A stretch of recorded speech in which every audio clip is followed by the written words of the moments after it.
Farhad Abbas anggap Ferdy Sambo pahlawan atas pengkhianatan Brigadir J yang diduga lecehkan Putri Chandrawati.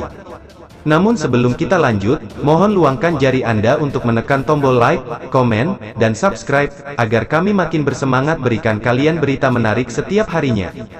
Farhad Abbas turut berikan komentar terkait kasus pembunuhan Brigadir J yang menjerat Ferdy Sambo serta istrinya Putri Chandrawati sebagai tersangka. Pengacara tersebut menganggap bahwa Ferdy Sambo telah melakukan hal yang seharusnya. Bahkan Farhad Abbas berpendapat bahwa Ferdy Sambo adalah pahlawan penegak hukum di kepolisian. Saya menganggap Sambo ini pahlawan penegak hukum di kepolisian, ujar Farhad Abbas, dikutip Suara.com dari channel YouTube Uya Kuya. Pendapat tersebut disampaikan Farhad Abbas dengan alasan pelecehan seksual yang dilakukan oleh Brigadir J. Brigadir J yang merupakan ajudan Ferdy Sambo menurutnya telah melakukan pengkhianatan atasannya lewat hubungan gelap bersama istrinya, Putri Chandrawati. Jadi ini contoh yang baik, kalau orang jadi ajudan, orang sudah jadi kepercayaan, jangan jadi pengkhianat, sambungnya. Tidak hanya menyangkut persoalan masyarakat, menurut Farhad Abbas, berdasarkan hukum Islam memang sudah sepatutnya pelaku perzinaan mendapat hukuman mati. Ini bukan menyangkut masyarakat, karena norma dalam Islam itu kalau orang berzina itu dibunuh, papar Farhad Abbas. Namun dalam hukum yang berlaku di Indonesia, lanjut Farhad Abbas menuturkan, menentang segala macam bentuk pembunuhan. Hukum positif kita itu tidak membuat untuk dibunuh, lanjut Farhad Abbas menerangkan. Farhad Abbas juga berasumsi bahwa Ferdy Sambo harusnya tidak dijerat pasal pembunuhan berencana atas kasus kematian Brigadir J. Menurut saya, ini bukan pembunuhan berencana, tapi perencanaan perselingkuhan yang gagal sehingga menyebabkan kematian pada penyelingkuh tersebut, tegas Farhad Abbas. Sementara itu, hingga saat ini, pihak kepolisian masih belum dapat memastikan terkait motif pembunuhan Brigadir J yang diduga dilakukan oleh Ferdy Sambo di rumah dinasnya di Duren 3, Jakarta Selatan. Putri Chandrawati, istri Ferdy Sambo, telah ditetapkan sebagai tersangka kasus pembunuhan berencana Brigadir J alias Brigadir Yosua. Kendati begitu, berbeda dengan ibu lain yang ditahan karena berperkara hukum, Putri tak ditahan lantaran alasan kemanusiaan.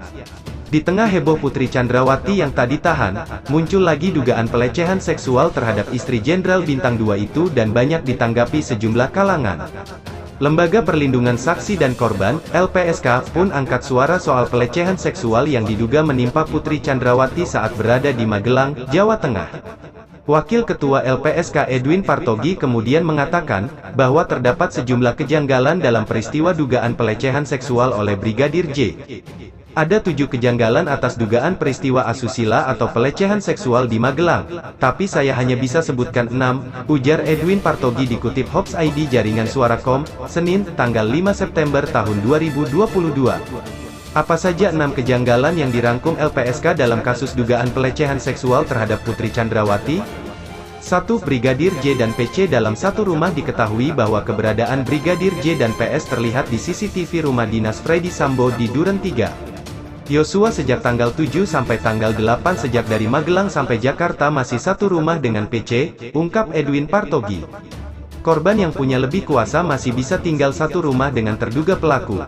Ini juga ganjil dan janggal, lain lagi J masih dibawa oleh ibu PC ke rumah Saguling, kan dari Magelang ke rumah Saguling, sambungnya. 2. Putri Chandrawati bisa teriak lantaran masih ada Kuat Maruf dan Susi, sopir dan ART Putri. Jika memang terjadi peristiwa dugaan pelecehan seksual, setidaknya Putri Chandrawati bisa teriak saat itu. Kalaupun terjadi peristiwa kan si ibu PC masih bisa teriak, tutur Edwin Partogi. 3. Ada saksi, Kuat Maruf dan Susi. Pelecehan seksual terhadap Putri Chandrawati oleh Brigadir Yosua kecil kemungkinan terjadi lantaran di rumah ada Kuat Maruf dan Susi saat kejadian di Magelang. Waktu peristiwa itu, yang diduga ada perbuatan asusila itu kan masih ada Kuat Maruf dan Susi, yang tentu dari sisi itu kecil kemungkinan terjadi peristiwa, ungkap Edwin Partogi. 4. Relasi kuasa dalam kasus dugaan pelecehan terhadap Putri Chandrawati, terdapat kaitan erat dengan relasi kuasa antara Brigadir J dengan PC karena pelecehan seksual terjadi karena adanya faktor relasi kuasa dari pelaku terhadap korban. Sementara dalam kasus ini, relasi kuasa justru ada pada PC sendiri yang tidak lain atasan Brigadir J. Relasi kuasa tidak terpenuhi karena J adalah anak buah dari FS, PC adalah istri jenderal, sebutnya. 5. PC tanyakan keberadaan Brigadir J setelah terjadi adanya dugaan pelecehan seksual. Terdapat percakapan antara PC dan Bribka Riki Rizal alias Bribka RR. PC justru menanyakan Brigadir Yosua. PC masih bertanya kepada RR ketika itu di mana Yosua. Jadi agak aneh orang yang melakukan kekerasan seksual tapi korban masih tanya di mana Yosua, paparnya. 6. Brigadir J dan PC masih bertemu. Brigadir Yosua dan Putri Chandrawati setelah peristiwa dugaan pelecehan seksual masih bertemu di rumah Magelang. Pertemuan keduanya menurut LPSK terasa janggal. Kemudian Yosua dihadapkan ke ibu PC hari itu di tanggal 7 di Magelang itu di kamar dan itu kan juga aneh. Seorang korban mau bertemu dengan pelaku kekerasan seksualnya apalagi misalnya pemerkosaan atau pencabulan, bebernya. Mungkin itu saja yang dapat kami sampaikan. Jika ada salah kata mohon dimaafkan, karena kesalahan datang dari saya pribadi, yang tak luput dari salah dan dosa.